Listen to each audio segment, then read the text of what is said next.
Ngasigi video sida mai da hoba tu hausi matau karamna lauthokani haibadu ai uchage.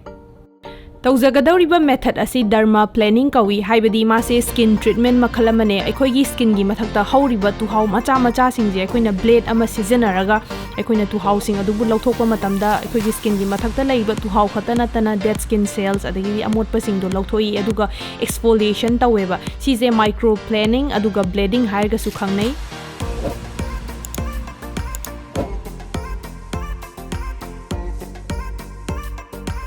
Facial razor ama lobiro moisi nakan da guard yawi aduga aikoigi skin da horiba tu housing asi lauthoknaba sarkwa potni aduna skin da kashu sokningai leite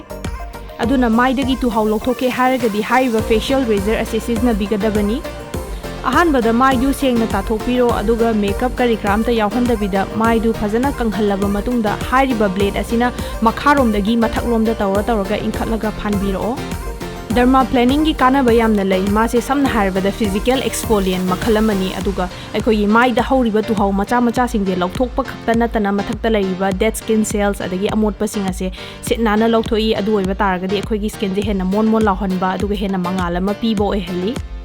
si oi haiduna su manan chemical exfoliant ki mahut sinba yade aduna si se dermaplaning se aikoina hapta ani gi matungda tawbiba yai haibadi thama da anira kumba tawbiba yai aduga si tawna aikoina physical exfoliation chemical exfoliation de sung soi dina dum tawbigadabani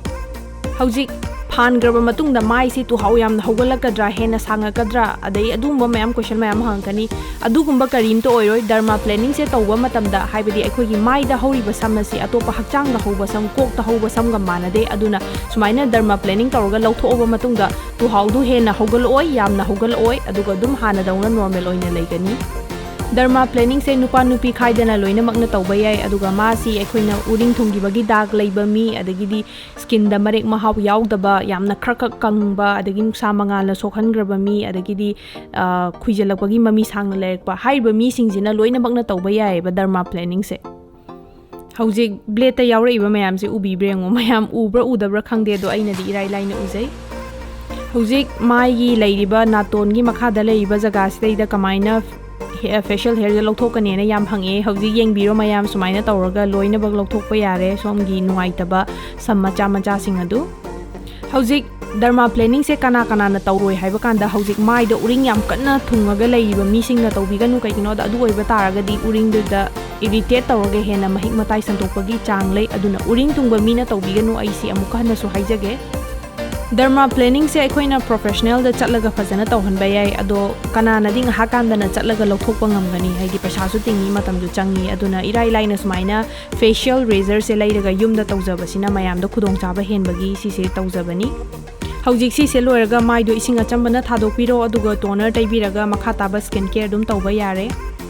loishalakpada dermaplaning gi kanaba se kaino haiba kanda aikogi skin je hena mon lauhali aduga makeup tairakpa matamda aikogi tu hau macha macha dugi mathakta tongaga leite aduna skin da tap na po oi aduga hena yengbada ju skin da mangala ma piyaga yamna phajahali hojik razor blade adu phajana taithopiro aduga magi yaurpa makhumdu da hapchalaga thamjadbikro mathang hapta ani lairakanda amu sizinanabagi damakta dermaplaning asi somna apamba masingda dum tawbiba yai haurai dum tawbiba yai aduga tu hau hena hauroi yamna hauroi sije amuka su haijage. Thank you so much for watching. Bye bye. In love